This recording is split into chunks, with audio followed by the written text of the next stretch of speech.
Listen, it was a great time last night, and Looked like it. The energy is back, and it's different, and it's all of those things.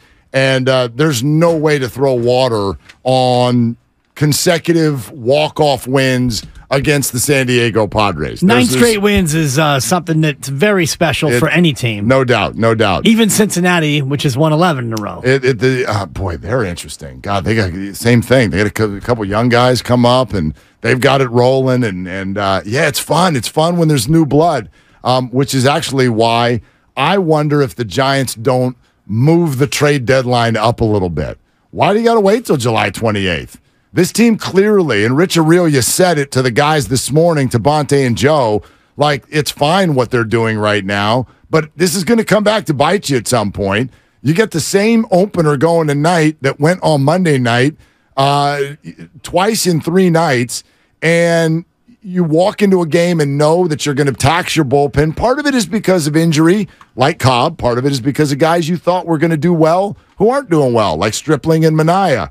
You thought coming into this year that you had a ton of starting pitching depth. Turns out you don't. And I wonder if the Giants can get out ahead of this, maybe even by offering a little bit more, by saying to a team who knows they're going to be out of it, Detroit Tigers, for example. Sure, yeah. By saying to a team, we'll throw in a little extra to get this done now. Let's do it on July 4th. Instead of July 24th. And then you get an additional 3 or 4 starts from Eduardo Rodriguez, if that's the target that you're looking at. And I wonder if Farhan looks at the pitching depth the same way now as he did back in March or April, where you looked at Sean Jelly and Jacob Junis and thought they might be number 8 and number 9, and we won't need them. And boy, these guys are good because we got Strip, we got Disco, and we got the throwing Samoan. We have all these arms. We have more arms than we know what to do with. And here you are, June 21st, and you've got probably 2.5 starters. Would it be fair to say? Oh, gosh. Logan Webb is a starter. Logan Webb is a guy. Wood is a starter. Yeah. Cobb is hurt. Disco is not great. Pitching well. Minaya should start, could start, but doesn't. Well, you got Stripling a lot of these, is hurt. Yeah, you got a lot of these Keaton guys. Wynn is a guy who can come in and maybe start down the road. You've got maybe 2.5 starters, Mark. Well, you got a bunch of guys who can throw 5 innings, but seemingly they all come in the 2nd or the 3rd inning. But does that matter with the way that Gabe Kapler and Farhan Zaidi likes to do things? Because it doesn't seem like they care about throwing openers twice a week. I don't care about it either in June, but I do in October. That's what I would say to them. And I wonder what that. Now, I know the Rays, and I know that there have been teams who have decided we can do the opener thing in a playoff game. Great. You can do it once in a while. But let's be honest here. The Giants and what they've done the last week or so, I think has inspired a lot of confidence that, yes, they can compete with the best teams in the division. I know the Padres have had a wonky year. But you go into L.A., I think it's a big part of why the energy is the way it is in the building when they got back on Monday. Because it wasn't just a 6-0 road trip. They swept the Dodgers in L.A., and they did so in dominant fashion. Yeah. And it makes you go, oh, wait. So, A, you're playing well. B, you're now contending. And C, you're giving us a look that you can compete with the other best teams in the league. That's check. Okay, off we go. And so now everyone's excited about a contender. But if you really boil this down to what it would look like when you get to October, you walk into a building with the Braves or the Dodgers or what have you and go, okay, you've got Kershaw throwing tonight. We've got what? Brebbia. Brebbia? It's Brebbia. Brebbia is always the answer you have to give when you look for an opener. It's Brebbia. He's going to be gone for a while, though, so it's not. So now it's Walker. But you can say Brebbia, and you could mean any number of 7 different guys. Yeah. It's Brebbia. The point is, it's Brebbia. Not to disrespect John Brebbia. I would never do that. And I'm not trying to joke around about a very serious problem, but you look at Tampa Bay, they've made 2 World Series, and they are yet to win one. And you could say it's in part because of what you're talking about. You don't have a dominant rotation. And this Giants franchise, 10, 12, and 14, we don't even have to close our eyes to think about who they had on the bump in those postseasons. Names like Lincecum, Kane, Bumgarner, and Vogelsong. Even Tim Hudson contributed. Barry Zito. You had legitimate Major League Baseball arms Did the Giants ever throw an opener, Mark, in 10, 12, or 14? Well, of course not. That didn't exist then. It didn't exist. Well, they had guys who were on a short leash. Yes. Which would have been the equivalent, like Jonathan Sanchez. Okay, I mean, you can go back to the famous Game 7 in Kansas City, and between Hudson and Peavy, I mean, I don't think he got out of the... Peavy, that's right. I don't think he got out of the second inning. That's why so many innings were sitting there for Mad Bum to come in and finish up the way he did. So it happens, but it used to happen by accident. Right. And not on purpose. Well, it used to be a guy on a short leash. Right. It was a starter who you didn't trust. Now, instead of doing that, you have a reliever that you know is on a short leash by design. So I guess the thinking is a Brebbia for 6 outs would be better than Sanchez or Peavy or somebody who you're not sure about as a, quote, starter. But I even look at their openers here, and I think you're right in terms of October. It would scare me going into October with this rotation. Now, you've been trumpeting this, and I think you're right. There are a bunch of things that could happen internally between now and even the end of July. But certainly by the time you get to September or October, is Kyle Harrison a piece? Is Keaton Wynn starting games by then? Right. Is Stripling or Manaea, are they suddenly different pitchers? Is Alex Cobb at full health and pitching well? There is absolutely the possibility that the Giants have 4 starters they like internally by the time they get to October. However, I wouldn't even want to go into it like that.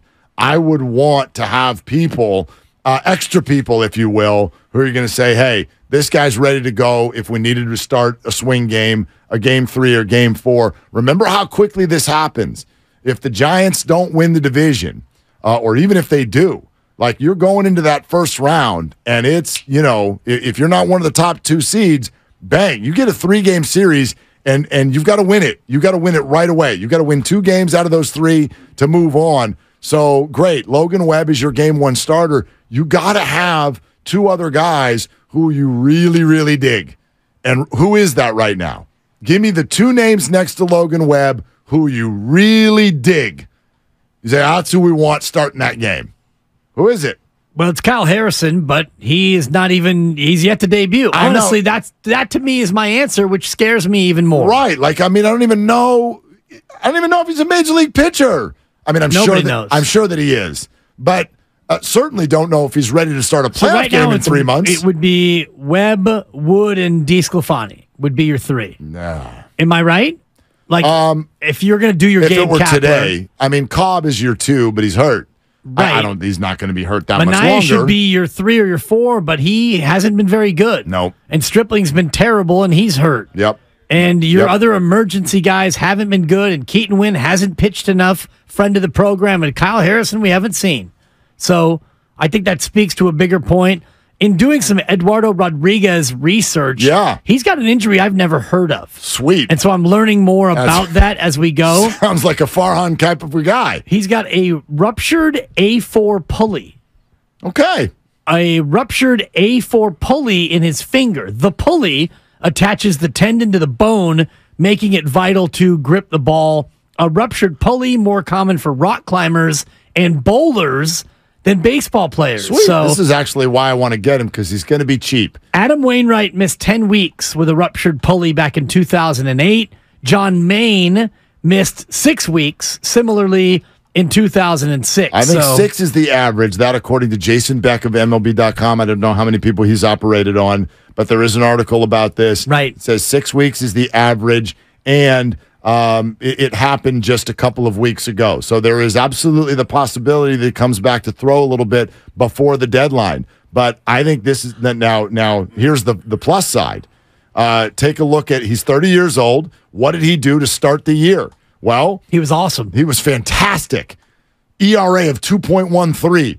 Strikeouts higher than the number of innings he pitched. Yeah. He was fantastic. He's left-handed. The Giants are very, very right-handed heavy. When you factor in that Manaea has not been what you wanted him to be, Alex Wood, they never let him go past the 5th inning, and is Kyle Harrison going to be here or not? It's question mark. And this kid's got massive postseason experience in Boston. So he's been there. He's done that. He's pitched very well this year. I'm concerned about the A4 pulley. Sure. And, depending on when he would be able to come back, but he might be a guy.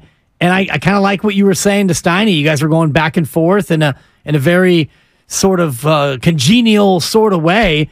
I think the price for him would be better and cheaper now than it would be in 5 weeks if he's close to returning. Well, I wonder how the Tigers want to do that. You know what I mean? Do they want him to come back and throw a couple of times and see if that ups the value if he goes out and throws 7 shutout innings? That's a risky game to play. They know that they're not going to be a factor here in the playoffs. Like, very, very, that's the other thing. The reason I'd start making calls now, do you know how many teams think they're still in the race? Like, almost all of them. Detroit is still in the race. Well, of course. They're 3.5 back of Minnesota. Okay, right, in a division where there are seemingly no good teams. So if you're Detroit and, you look at where you are in the Central, you got to feel like you're in the race. The only teams that are not in the race, Kansas City, Oakland, Washington, Here's the Colorado. Here's the thing, though. End of list. You're saying they're 3.5 back, which is true. Thank you. They're in a division where no one has a winning record. Their record is 32-41.